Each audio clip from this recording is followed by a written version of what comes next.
Puji Tuhan, Bapak Ibu, Saudara-saudari, keluarga besar GPD El Shaddai Magelang yang diberkati oleh Tuhan. Bersyukur kepada Tuhan, kita berjumpa lagi di dalam Renungan 79 ini. Kita akan bersama-sama merenungkan firman Tuhan di dalam Roma pasal 14, ayat 1 sampai ayat 4 dan dilanjutkan ayat 10. Roma 14 ayat 1 sampai 4 dan ayat 10, saya bacakan firman Tuhan. Terimalah orang yang lemah imannya tanpa mempercakapkan pendapatnya. Yang seorang yakin bahwa ia boleh makan segala jenis makanan, tetapi orang yang lemah imannya hanya makan sayur-sayuran saja. Siapa yang makan janganlah menghina orang yang tidak makan. Dan siapa yang tidak makan janganlah menghakimi orang yang makan. Sebab Allah telah menerima orang itu. Siapakah kamu sehingga kamu menghakimi hamba orang lain? Entahkah ia berdiri, entahkah ia jatuh, itu adalah urusan tuannya sendiri. Tetapi ia akan tetap berdiri karena Tuhan berkuasa menjaga dia terus berdiri. Ayat 10, tetapi engkau, mengapakah engkau menghakimi saudaramu? Atau mengapakah engkau menghina saudaramu? Sebab kita semua harus menghadap tahta pengadilan Allah. Puji Tuhan, Bapak Ibu yang diberkati Tuhan. Saya memberikan judul renungan kita yaitu jangan menghakimi. Kalau kita melihat dari ayat 1 sampai ayatnya yang terakhir dalam pasal 14 ini, ada banyak sekali ayat-ayat yang menghimbau bagi kita anak-anak Tuhan supaya kita hidup tidak saling menghakimi satu dengan yang lainnya. Bapak Ibu Saudara yang diberkati Tuhan, iblis dengan gencarnya, dia memiliki satu strategi untuk melumpuhkan, untuk menghancurkan gereja Tuhan. Ya, dia salah satu cara yang iblis pakai yaitu memecah belah umat Tuhan. Nah, kalau kita melihat konflik yang terjadi di tengah-tengah umat Kristen di Roma pada saat itu, adalah konflik ya, perbedaan antara orang yang lemah dan orang yang kuat. Lemah iman dan yang kuat imannya. Dan kita melihat pada ayat-ayat yang kita baca, Bapak Ibu di sana ada dua golongan. Golongan yang pertama adalah orang yang kuat imannya. Mereka adalah orang-orang non-Yahudi, orang-orang yang merasa bebas dari hukum Musa dengan tidak memakan daging. Dengan bebas memakan segala jenis makanan dan mereka tidak terikat dengan hari-hari khusus. Berbeda dengan golongan yang kedua, yaitu golongan orang-orang yang lemah imannya. Mereka adalah orang-orang Yahudi yang masih kental dengan tradisi Yahudi, dengan ajaran-ajaran atau hukum Musa yang mereka lakukan. Mereka masih tidak memakan daging-daging tertentu dan juga ada hari-hari khusus ya bagi orang-orang Yahudi.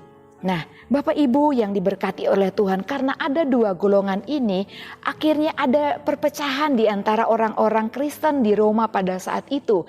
Mereka mengklaim bahwa orang yang lemah imannya dan orang yang kuat imannya ya mengklaim bahwa yang benar dan yang salah. Mereka saling menghakimi.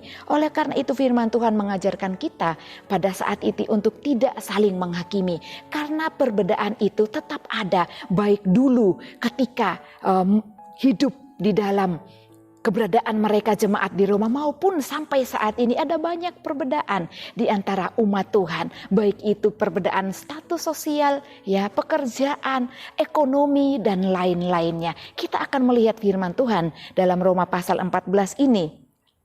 Hal apa yang Rasul Paulus lakukan, katakan, ajarkan untuk menangani konflik yang terjadi dalam jemaat Roma. Bapak Ibu, yang pertama yang Rasul Paulus katakan, di sana Rasul Paulus mengajarkan pada ayatnya yang keempat, 7 dan 8 bahwa setiap orang percaya adalah milik Tuhan Yesus Kristus. Saya bacakan ayat 7 dan 8, karena ayat 4 tadi kita sudah baca, ayat 7 dan 8. Sebab tidak ada seorang pun di antara kita yang hidup untuk dirinya sendiri, dan tidak ada seorang pun yang mati untuk dirinya sendiri. Sebab jika kita hidup untuk Tuhan, dan jika kita mati untuk Tuhan. Jadi baik hidup atau mati, kita adalah milik Tuhan. Rasul Paulus menjelaskan bahwa hidup dan matinya kita tidak ada sesuatu hal yang dapat kita beda-bedakan. Karena hidup dan mati kita itu adalah tetap miliknya Tuhan. Nah, itu yang pertama Bapak Ibu ya. Nah, yang kedua yang Rasul Paulus ajarkan dan perlu kita teladani dan perlu kita hidupi di dalam kehidupan kita masa sekarang. Yang kedua adalah setiap orang ya telah ditebus oleh darah Yesus Kristus yang mulia. Kita dapat membacanya pada ayatnya yang ke-9. Firman Tuhan menjelaskan, sebab untuk itulah Kristus telah mati dan hidup kembali, supaya ia menjadi Tuhan, baik atas orang mati maupun atas orang-orang hidup. Bapak Ibu, Rasul Paulus menjelaskan barang siapa yang telah percaya kepada Tuhan Yesus Kristus, Sang Juru Selamat itu pasti diselamatkan. Bukan karena A dan B, bukan karena perbedaan makanan dan minuman atau hari-hari khusus yang waktu itu dianut oleh orang-orang yang non-Yahudi maupun orang Yahudi. Dan bahkan perbedaan yang ada di antara kita sekarang itu bukan itu yang utama. Yang utama yang kita lakukan adalah keselamatan yang Tuhan berikan ya. Dan kita akan melihat ayat-ayat selanjutnya apa dorongan-dorongan, apa himbauan Rasul Paulus yang kita harus teladani dan lakukan pada zaman sekarang dan juga yang dilakukan pada zaman jemaat di Roma. Yang ketiga Bapak Ibu, semua manusia akan dihakimi, semua manusia akan mempertanggungjawabkan dirinya sendiri di hadapan Tuhan. Kita lihat pada ayatnya ke-10 dan ayatnya ke-12. Ayat 10, tetapi engkau, mengapakah engkau menghakimi saudaramu? Atau mengapakah engkau menghina saudaramu? Sebab kita semua harus menghadap tahta pengadilan Allah. Ayatnya yang ke-12.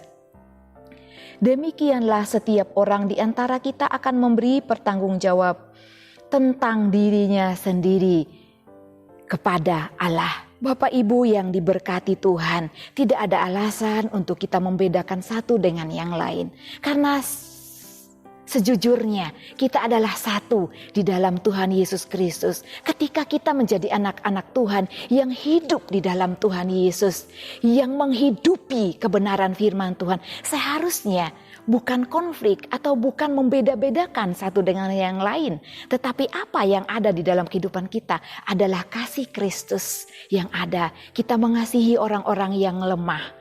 Kita memberikan dorongan dalam hal kasih. Itu yang Kristus inginkan di dalam kehidupan kita. Dan segala sesuatu yang kita lakukan, segala sesuatu yang kita perkatakan, segala sesuatu yang kita pikirkan, kita akan pertanggungjawabkan itu secara pribadi di hadapan Tuhan. Jadi apa untungnya kita menghakimi sesama kita? Bapak Ibu, oleh karena itu ya hanya Tuhan yang memiliki otoritas untuk menghakimi manusia, untuk menghakimi anak-anak Tuhan yang percaya kepada Tuhan. Nah, hidup kita sebagai orang Kristen harus selalu berpusatkan kepada Kristus, meneladani kasih Kristus sebagai anak-anak Tuhan di dalam berjemaat, di dalam bergereja. Puji Tuhan Bapak Ibu. Jadi mari kita menjauhkan setiap hal-hal ya hidup menurut pandangan manusia, menurut penilaian manusia. Bapak Ibu, terkadang memang ketika kita mendengar atau mendapat penilaian dari sesama kita, kadang-kadang itu memberi pengaruh dalam hati, pikiran dan perasaan kita. Tetapi mari ketika mungkin kita adalah orang-orang yang terhakimi atau yang dihakimi oleh saudara-saudara seiman kita, mari kita tetap memiliki hati kasih untuk mendoakan satu dengan yang lainnya. Tetapi saya percaya di antara kita semua hidup di dalam kasih Tuhan. Tidak ada yang saling menghakimi satu dengan yang lainnya. Dan kita bersyukur Bapak Ibu menjadi anak-anak Tuhan yang bersatu di dalam gereja GPD El Shaddai Magelang. Di dalam gereja kita ini ada program El Shaddai Berbagi. Nah, di sini ada rasa kasih, ada kepedulian antara saudara seiman. Mungkin mereka kehilangan pekerjaan dan perekonomian mereka menurun karena kondisi dan keadaan hari-hari ini. Bapak, Ibu, Saudara, kita harus saling hidup dalam kasih. membantu satu dengan yang lainnya. Ada program El Shaddai menyanyi, El Shaddai bersaksi, di mana kita saling menguatkan satu dengan yang lainnya. Dengan bersaksi, dengan menyanyi, yang lemah imannya dikuatkan. Dan nama Tuhan dipuji, dipermuliakan. Oleh karena itu Bapak Ibu, tidak layak kita menghina, kita menghakimi orang yang lemah. Oleh karena itu, kita mau saling hidup di dalam kasih Kristus, mendorong satu dengan yang lainnya untuk membangun di dalam iman. Kita akan melihat ayatnya yang ke-19. Sebab itu marilah kita mengejar apa yang mendatangkan damai sejahtera dan yang berguna untuk saling membangun. Puji Tuhan Bapak Ibu. Mari kita melakukan hal-hal yang memuliakan nama Tuhan untuk saling membangun di dalam Tuhan. Puji Tuhan, Kristuslah hakim bagi semua manusia. Tidak layak untuk kita saling menghakimi satu dengan yang lainnya. Mari kita terus saling mendoakan supaya kita dibangun imannya di dalam Tuhan Yesus Kristus. Tuhan Yesus memberkati Bapak Ibu. Mari kita akan berdoa bersama-sama.